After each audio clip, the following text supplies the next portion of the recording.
ended up having to have a second spinal fusion surgery less than a year, I believe, after I had my first. And this was after, I think I had at least 2 or 3 back braces, big plastic ones. I wore them at school. I had to wear them almost all day because my back wasn't getting straighter. With physical therapy after my first fusion and back brace therapy, it still didn't work. Yeah, I remember that my doctor and his nurse felt awful, and as they should have, because I shouldn't have needed 2 spinal fusion surgeries. But yeah, it was like the same process as the first one, so he actually only brought it down another level, so I'm only fused 5 levels. My whole spine is not fused still.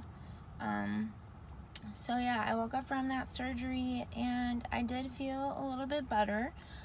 I felt straighter, but I still was crooked, obviously, because my doctor still did not fix all of my spine. So above my fusion I still have scoliosis, and below my fusion I still have scoliosis. But yeah, I improved after that, and my self-esteem got a little bit better. My hips are more even, and my back pain got better after that, so that made me feel good. I'm still not 100% straight. I am still not really self-conscious, but I still am self-conscious just because I still have scoliosis, and I was very, very self-conscious before I even had any surgery whatsoever. So you know, it's evident to my mom and I and my certain people who know me that I'm not 100% straight, but that's okay. I realize now that every case with scoliosis is different, and every doctor has to approach every case differently. And where my curve was, I guess it just made more sense for the doctors to go in through my side and to only fix a certain amount, just to prevent you know, them from taking away as much mobility from me when I was younger as possible. However, I do wish that they had just done the whole thing, because I feel like it would have saved me a lot of trouble, and it could have saved me from what I'm about to go through this upcoming Monday with spinal fusion number 3, which is why I wanted to make this a whole video in the first place. Was to explain, you know, like why I'm having a 3rd spinal fusion surgery. And I really didn't have any issues like with my back until a couple of years ago. Yeah, so like if you've been following me for a long time, you know that I've been disabled for, I want to say, like about 6 years now. And that's another video for another day, just because, or that might be a couple more videos, because I just have so much medical history and I can't fit it all in one video. I'm gonna be surprised if I can fit all of this in one video. So yeah, I became disabled about 6 years ago. I just turned 28 last week.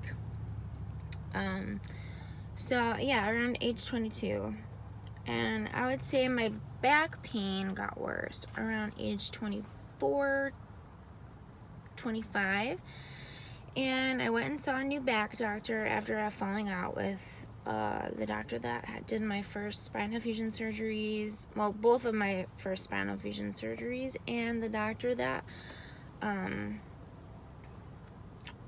did my first fibrous dysplasia surgery. But anyways, after falling out with him, I ended up seeing a new back doctor, and he is still one of my back doctors. I go to Loyola. That's where like all of my medical team is at. And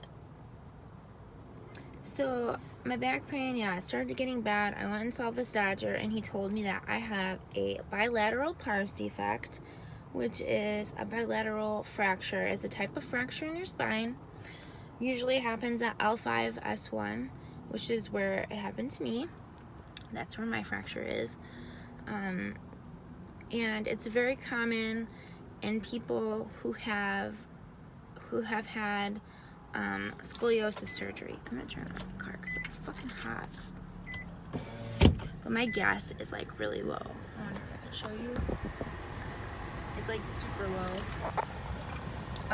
So this type of fracture is really common in people who have my type of scoliosis and have had my type of scoliosis surgery. And at first, you know, I was told the specific kind of fracture, it's not gonna go away. It's not gonna heal. The only way to fix it is with a spinal fusion surgery. But when I was, sorry, I just got a text. When I was first, like, diagnosed with the pars defect, my pain wasn't as bad, and I knew that the only way to fix it was with the spinal fusion. And I talked with my doctors and stuff, and we decided that a spinal fusion wasn't what was best for me at the time because I'm high risk. I've had 2 spinal fusion surgeries, but I've also had 10 major leg operations, and I'm already a difficult case.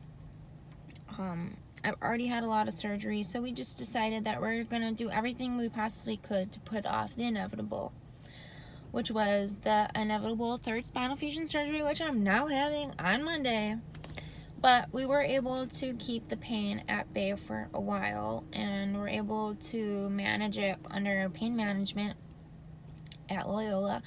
I've been seeing my pain management doctor for a couple of years, and he's wonderful. I love him so much, and he loves me, and he understands, and he cares.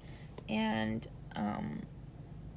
the first year and a half, I was dealing with like my leg problems, and my back pain was tolerable. And then I want to say it got really bad like the last year and a half to 2 years, and I put my body through multiple procedures. I had 2 nerve block injections where they put 4 needles down by the bone in my vertebrae, and they do it with like fluoroscopy. So I'm laying on a table awake, no anesthesia, while they put the 4 needles down into my spine, and then they block the nerve with like a nerve injection. Those I had weird reactions to, so I just had weird reactions to them, and I had like good results and then bad results, and they were just kind of mixed. And my doctor and I, we were just hoping that, you know, like, we were hoping that that these procedures would work. And my doctor thought that I would be a good candidate for the RFA procedure, which is radio frequency ablation, and is a procedure that they do to actually burn the nerves after they've blocked them. Then they can burn them, and that can, you know, take away pain and manage pain for 6 months to a year. And I was really like pumped for this, and was super hopeful that it was gonna give me some relief, and then it didn't. And that really fucking sucked, pardon my language, but it did. Because I knew that was my last option before surgery, and it didn't work. And it actually kind of made me get worse after the procedure. I felt worse, and it started to affect my right leg, and my left leg is the bad leg, so I need my right leg.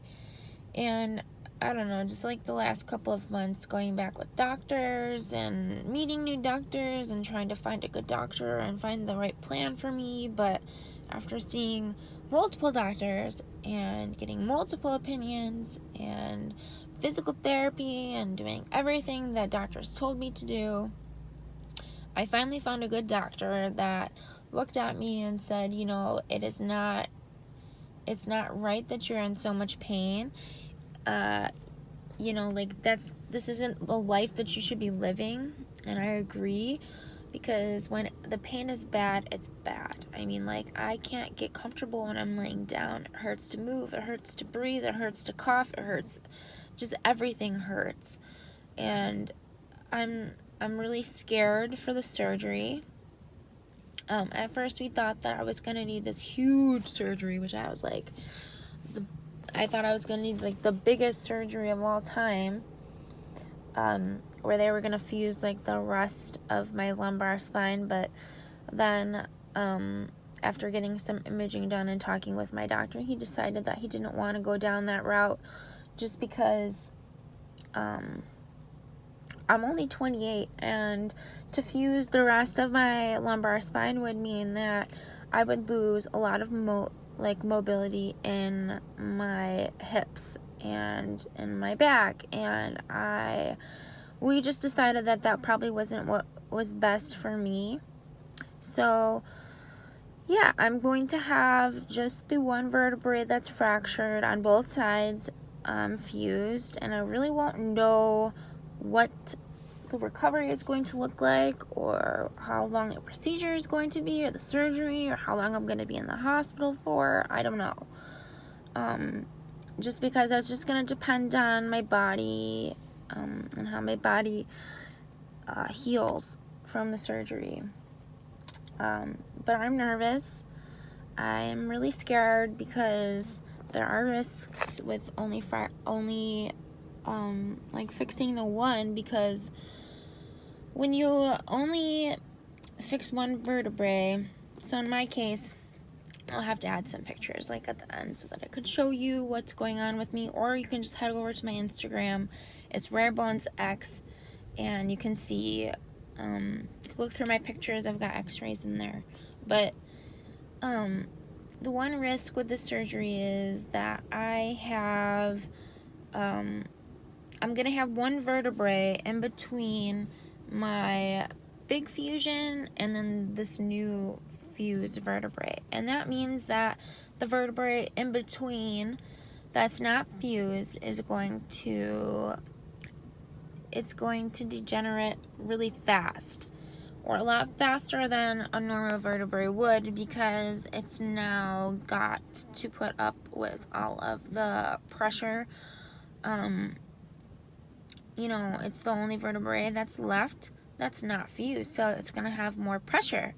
And so that's the big risk about this surgery, is that it's not going to work, and that my pain is still going to be bad, and that one vertebrae is going to get it's going to degenerate fast. And the hope is that maybe I'll have 15 years at most, maybe, of, you know, with this new fusion before I might need the big surgery, or it might happen really fast. So there's risks with that, and I'm scared. I'm really scared to go and put my body through this procedure and have it not work, because that's just what happens to me in my life, it seems. And I don't think my heart can handle another disappointment.